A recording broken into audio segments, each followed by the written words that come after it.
Recently, somebody left a comment on one of my videos saying, "Daniel, could you please make a video on how to be a good listener?" So I thought, I'm going to give it a try. I don't think it's going to take that long, because to me, I think it's a pretty simple answer. Simple theoretically, difficult to actually play out in practice, difficult to manifest. So I'm going to speak using a case study of someone I know pretty darn well. Myself. I'm someone who once upon a time was not a very good listener, and I'm not always the best listener, but I've become a profoundly better listener, and sometimes I would say I'm an excellent listener. I did the job of being a therapist, the primary skill being to sit and listen to people, and I did it for 10 years, something like 15,000 therapy sessions, where most of the time I just sat and listened to somebody talk. So how do you become a good listener? Or if you're not a good listener, how do you become a better listener? The answer for me, the simplest answer, theoretically speaking, is, for me, I had to learn how to listen to myself. I had to learn how to listen to the inner voice inside of me. I had to learn to listen to my feelings. I had to learn to listen to my thoughts. And that, for me, was something that was a lot easier said than done. And the reason was that as a child, so much of me wasn't listened to. My feelings, my thoughts, my preferences, my needs were not heard, primarily by my parents. They did hear some parts of me. They did listen to some parts of me. Other adults in my life did listen to some parts of me. But so much of me was pushed away. And the main reason being that so many different sides of myself threatened my parents. My parents were both hurt, traumatized people. They were wounded people who weren't listening to themselves. They'd been shut down in their childhoods. Their parents had been shut down in their own childhoods. It went all the way back. I've done a lot of family research, spent a lot of time with my parents, listening to them as an adult, trying to figure out where did they come from? Why were they this way? I spent a lot of time with my grandparents. Two of my grandparents I got to know very, very well and got to hear a lot about their life histories, their childhood histories, why they were bad parents with my parents. The other side I didn't get to know as well. They died when I was younger and they lived far away. But even then I heard a lot about their childhoods of deprivation, neglect, nobody listening to them. So this got passed down the line. So what I learned in my childhood is, and I learned this painfully, traumatically, subliminally, emotionally, intensely, was that so many of the things about who I am, things that really make up the truth of me, of my character, of my life, of my body, of my feelings, of my thoughts, of my creativity, of my soul, are not acceptable. So don't talk about them, don't share them, push them away. And the best thing that I could do to survive in my childhood, and this extended to surviving in my school environment, this went on year after year after year, not just with teachers, but with fellow classmates, is don't do anything, don't feel anything, don't think anything that is unacceptable to the norm. And the norm being all these people who in various ways had huge amounts of power over me, the norm was very, very screwed up. The norm was disassociated from itself, wasn't listening to itself, and by extension, wasn't listening to me. And it was dangerous for me to listen to myself. It was dangerous for me to have my feelings, my private feelings that went against all that I hated that I saw around me, all that made me furious, all that made me sad, all that made me feel depressed, all these things that made me hate myself. So one easy way to help me love myself more was to just bury the sides of myself that the world and my parents and other power figures in my life found unacceptable. I learned not to listen to myself. And by extension, because of that, I also didn't listen to other people who were sharing anything that reflected the things that I was denying about myself. So anything that other people shared that kicked up or reflected the things that I was disassociating from, the things that I actually hated or was terrified of within myself, I ignored them. I pushed them away. And when they started talking about it, I either shut down and stopped listening, or unconsciously did what everyone else in my life did, is try to find ways to shut other people down. And one easy way to shut other people down is just not to listen to them. The silent treatment is a horrible way to treat other people, but it really works, actually. There's no way to make someone like shut down better than just to totally just discount their existence. That's what happened to me. My mother talked about it. She said it was the worst punishment she experienced in her childhood. Her father especially, her mother too, I think, they would actually practice the silent treatment, meaning when she did things they didn't like, they would just be silent with her, just completely ignore her, look through her like she didn't exist. And I read about that in a whole series of books that I loved, The Great Brain. I don't know if you've read the Great Brain series about a Catholic family growing up in Mormon, Utah, I believe in late 1800s. Well, that was the kid would share about it. The worst thing his father and mother would do to him when he did bad things, it was worse than being beaten, was practice the silent treatment on him, not listen to him, discount actually his existence.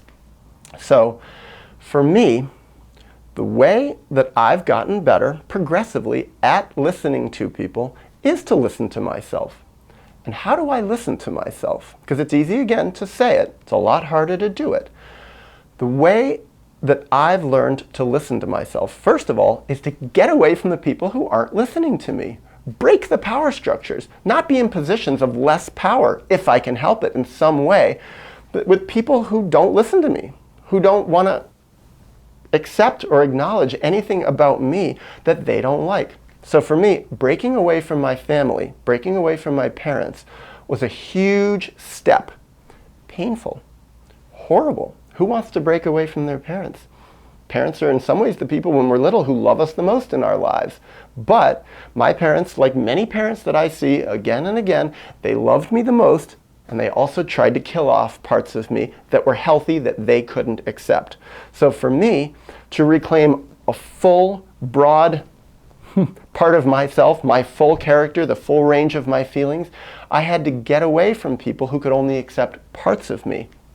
Not something that I ever wanted to do. Nothing that I ever imagined that I would do when I was a child. I never even conceived of this really as a child, because for a child to break away from their parents, to break away from people you're really dependent on, is to die. You die. You emotionally die, maybe physiologically die out in the world. Animals can't break away when they're too young. People can't do it either.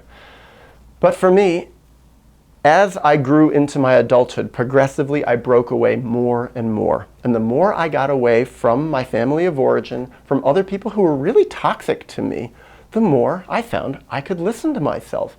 And the more I broke away, the more my other sides that had been clamoring to come out for years, for decades, they did come out. They came out spontaneously.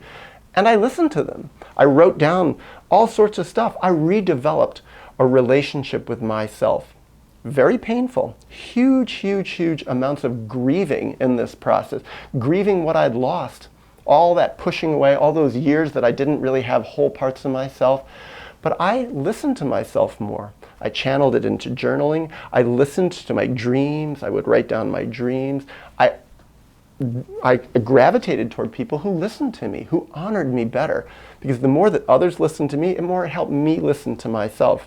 Wished I could have gotten more help from therapists. I didn't. I found therapists again and again who actually were kind of like my family and didn't like whole parts of me. But, like my family, they never came out and admitted it. So it became often a rather manipulative relationship with them that I really didn't like. And on top of it, I'm paying them money. No thanks. But I did find people in my life who could listen to me, who modeled respect for me. But primarily, I had to be the adult in my life. When I became an adult, I had to become the parent for myself in my own life. I was the wounded inner child, but I was also the parent figure. My parents could no longer do it for me. I had to learn how to do it for myself. So what I learned in my relationship with myself was modeling how to listen to someone who's in pain, how to listen to someone who has feelings and thoughts that may be really contrary to what's considered acceptable in our very screwed up society, in our screwed up families, in our screwed up world. And in a way you could say, I fostered my own rebellion. And I guess I really did, but I fostered my rebellion against real unhealthiness. And what happened is I became much more integrated. And this process is still going on. I still have to listen to myself. It's still hard to live in our screwed up world. And I still have remnants of trauma from childhood, early childhood especially. So I still have to do a lot of careful listening to myself. But through this process, now decades long process of listening to myself, hearing who I really am, a muscle has developed. The muscle of really listening, and listening on lots of levels, listening to explicitly what I'm saying, listening to the feelings that are below that, listening to my body language, watching myself. These are all parts of becoming a better listener. And what I found again and again is the better I have become at listening to myself, listening to disassociated parts, listening to subtle, quiet voices that are below the surface, listening to the hidden messages, the metaphorical messages, even that I send to myself in my dreams. The more that I've done this, the more that it really does, and it has transferred to my relationships with others, whatever types of relationships those are. I really have become a better listener. And that's the clue. That's the answer. That's the only thing that I know. Also, what I have seen is there are therapy schools, there are different programs that try to teach people, I don't know, different techniques for how to become a better listener. Don't judge, always give positive feedback, listen and take it in. And that's all good and well, but to me those are surface techniques.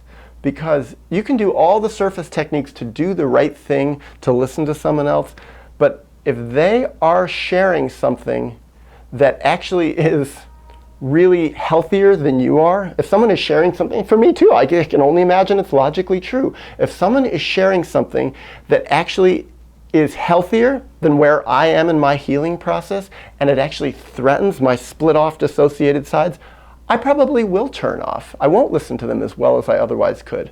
And you know what? When I say I still am not always the best listener, sometimes I'm really tired.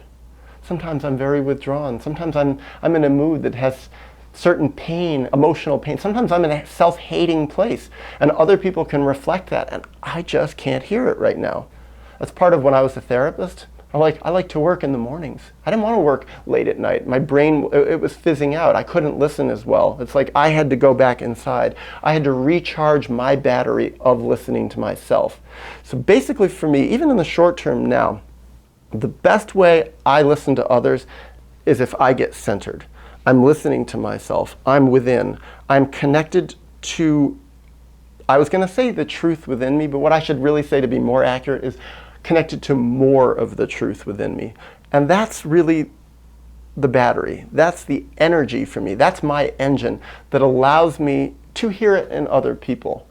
And I've seen this with others too. I've seen people become better listeners.